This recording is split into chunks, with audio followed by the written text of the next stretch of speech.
Many people who are seeking to return to Jamaica spend a lot of time concerned and worried about this specific area of their return, and it has delayed many returns. And at the same time, when they return onto the island after accomplishing it, it becomes a bone of contention for many, or a lot of wasted money. And we're going to have a look at exploring what this is and why it is the case. The Jam Fam family.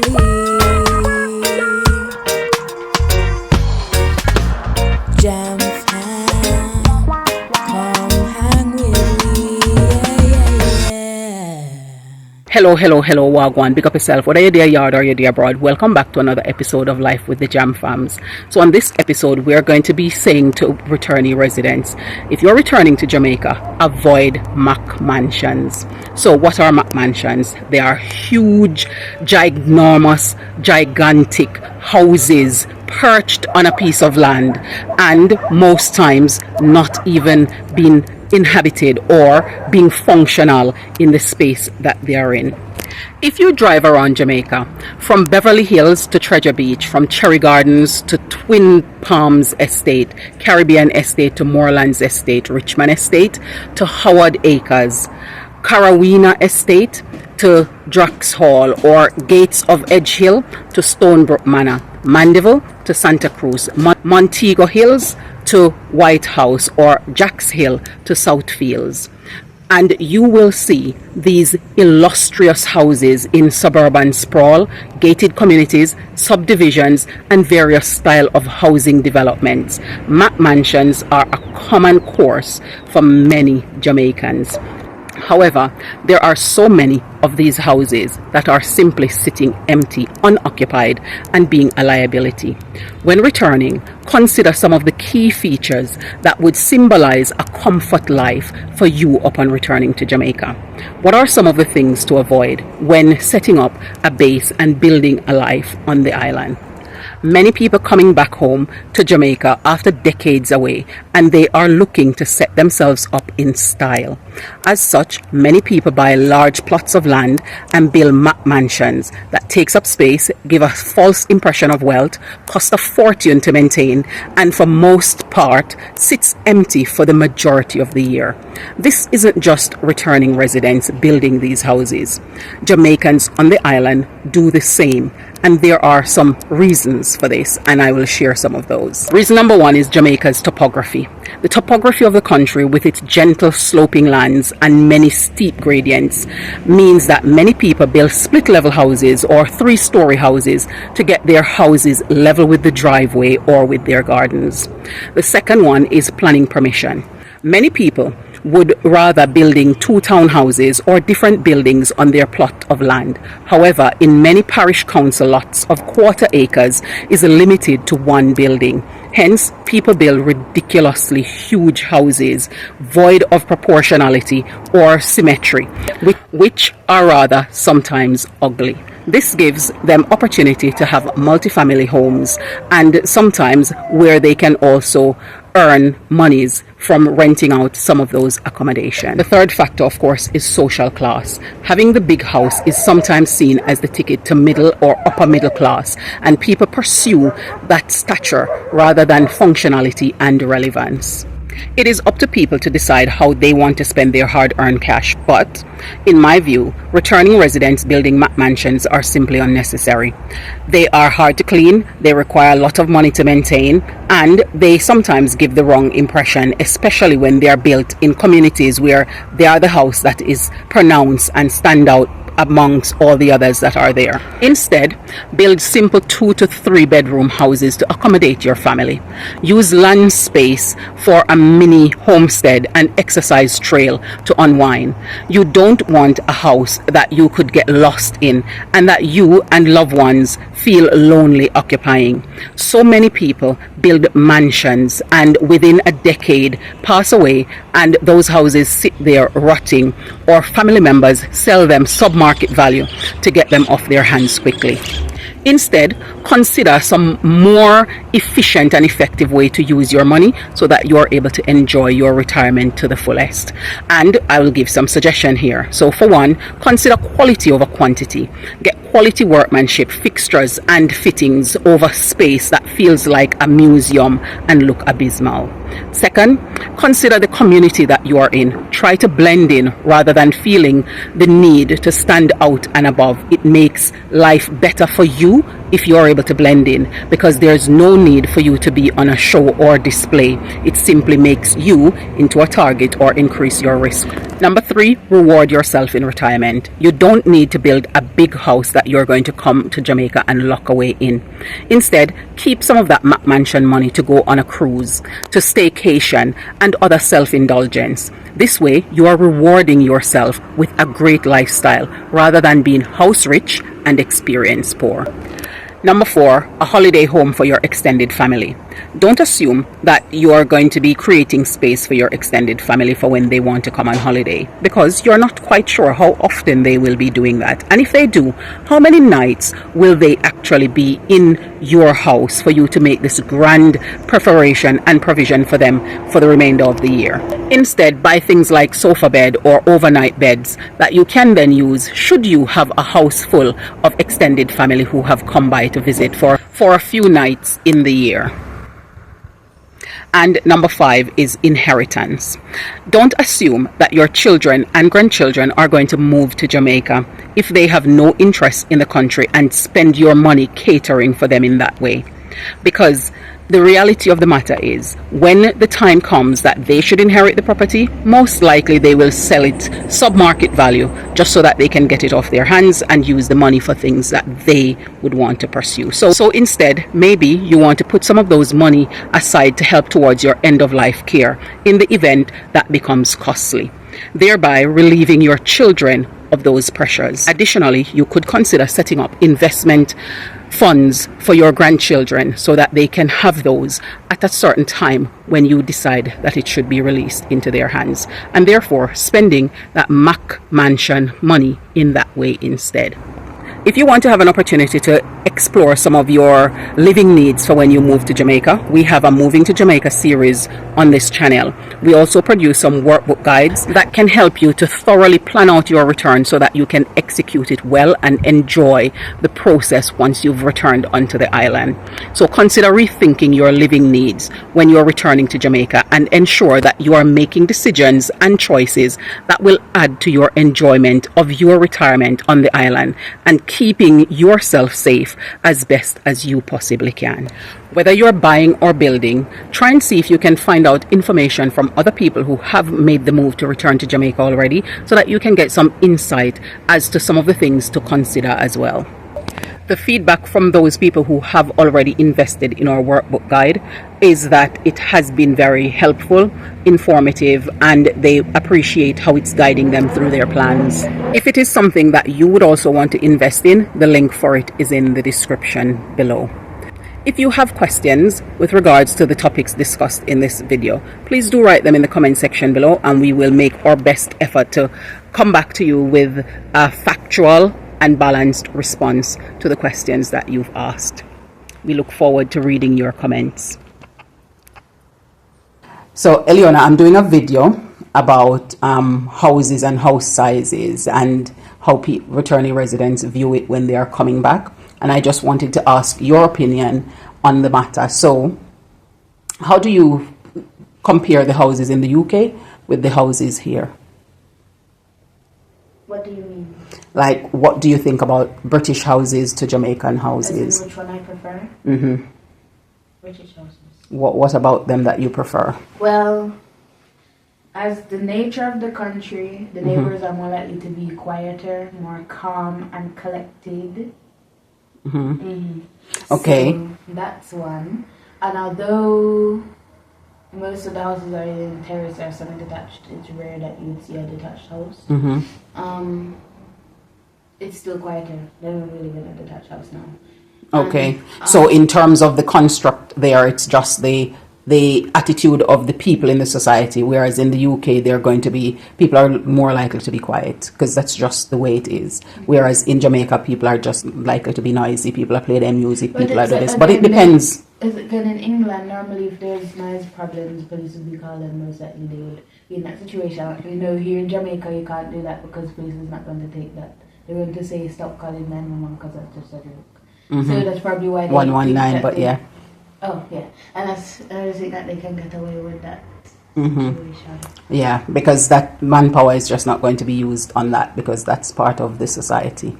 But in terms of, in terms of the houses, so the fact that they have, do you prefer the semi-detached and the terrace houses, or do you prefer detached houses? Now, I prefer detached houses, but in the culture, in terms of, because it's not really just about how the house is set, because for me noise is a big factor when I am deciding on like if I want to live in this place or if I want to live in this next place. So to me, honestly, before I even look at the house, the first thing I have to think of is if there's noise. And in some communities in Jamaica, you will not have the prevalence of noise that you might have in other neighborhoods, because if you're in a gated community, for example, you're going to find that the noise level is going to be significantly less. It will be a curfew set. So and yes, because there are expectations of the people who are living in there, and they sign up into that. So if they are not managing it, then whoever manages those complexes will be addressing it. So that would be the version of police that you could call in the UK. In terms of sizes of house, what do you think? And finish your point that you were making. But then again, normally, and I've seen this a lot when I go to stay at other places in Jamaica, that normally, depending on where the house is positioned, depends on the noise. Because I've stayed at a place down in our bush, in our next part, in our zone. Oh my gosh, you're loud down there. But then in our next place, it's just like in a small community. You don't really hear noise after 6, everybody either out or asleep. And that's what I mean, that it depends on where you go, because where you're mentioning was where we went back down into northwest Manchester, and Where? it was in Craighead. Yes. And in that community, in shops and stuff like that, they're going to play music. Whereas some of the other communities we've been into and where we stayed over, those are more gated community with more middle to upper class income families who are going to be at work, and when they come in, they're busy sorting out themselves, so they're not going to be as much noise. But in terms of the sizes of the houses, what do you think? Size? In the UK and here? I would prefer bigger houses. Why is that? Because I don't like closed spaces. Okay. I don't want to be smushed or confined into one small area and not be able to like move around. Because although I don't like to be active, I still have to be active, and that doesn't make sense. But okay, so you want to be able to have a freedom to move around should you choose to do so. Am I understanding you? yes, I have different options to move around, and I don't have to just do this. This is for this, and this is for that, and this is for that.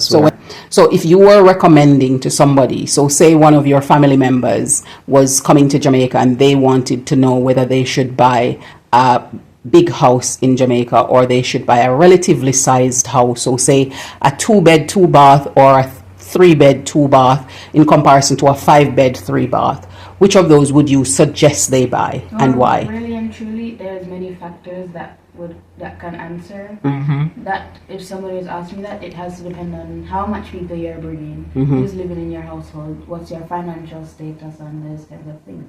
So if your household is big but the house is too expensive to hold for that person to afford, then maybe you'd want to downsize to fit to that budget. But if it's that you want a big house but just you and maybe somebody else have come, then maybe if that's what you want. But really and truly, I can suggest it, but it depends on those factors. Because for me, I find that if it's just 2 people, they don't need a massive house unless they're thinking about making it into multifamily homes. Otherwise, it's just going to be a cost to maintain, and it's in some ways the money could just be spent better doing other things. But that's my view. but you think they need to think about the different factors to then determine what to do. Okay, I thank you for your honesty in your responses. You're welcome. So we went on our mission yesterday, and I came back with bananas ripening, green bananas to cook, soursop, and prize catch.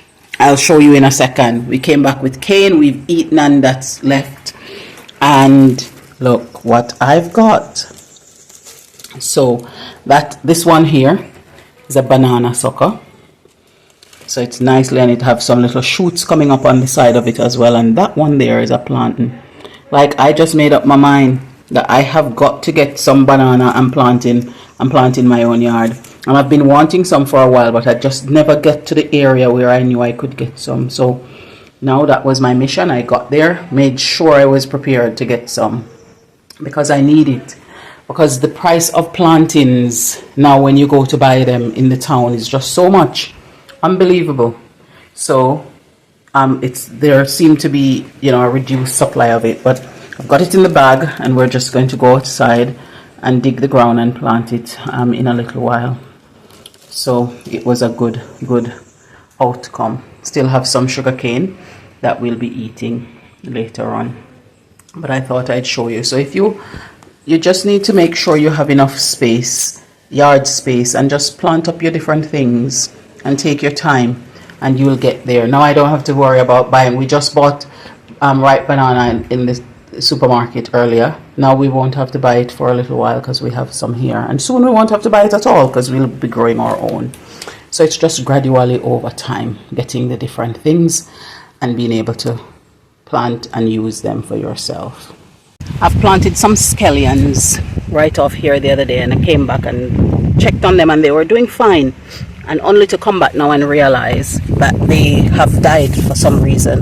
But I have some that got caught. So the ones that I caught were ones that I planted before and we trimmed back, and they're coming up. But the new ones were the red stalk ones, and they didn't seem to make it at all, looks like.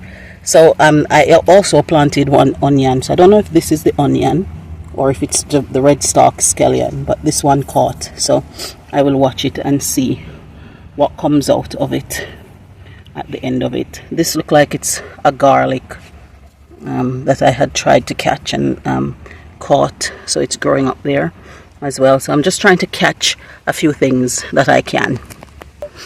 Here is, hazard a guess what this is. Yeah, it's Irish potato. So I noticed that my parents in the UK don't have a greenhouse, and they just plant it in their back garden and it grows, and then they're able to get crop from it. So I thought, I had this one growing, I'm going to experiment. So I kept it inside until I thought that the shoot sprung up enough, and then I brought it out, and I thought I'd come out and have a look. I covered it with some of the grass from the lawn when it was cut the last time to just keep it cool in the hot time, and then this is what it is now. Hi. So yeah, it's doing quite well out here. So we'll see what I get from this plant. So it was a half of a Irish that I had, and I'd left it inside, and it sprang up and I planted it. So we'll see what the harvest of this one is going to look like, but it's looking quite well so far. We'll keep you posted on that.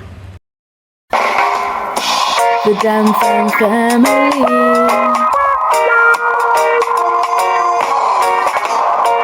where I living the good life. We're royal, cruising through the West Indies, having fun, enjoying the good life. Jam family, the Jam family, yeah. Jam fam, come hang with me. The Jam family,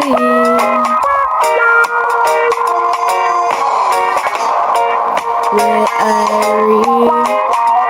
living the good life. We're royal, cruising through the West Indies, having fun, with life. Jam Fam family, the Jam Fam family, yeah. Jam Fam, come hang with me. Thank you for staying with us here on this another episode of Life with the Jam Fams. We wish you all the very best in your planned return. Bye for now, and we look forward to seeing you in the next video.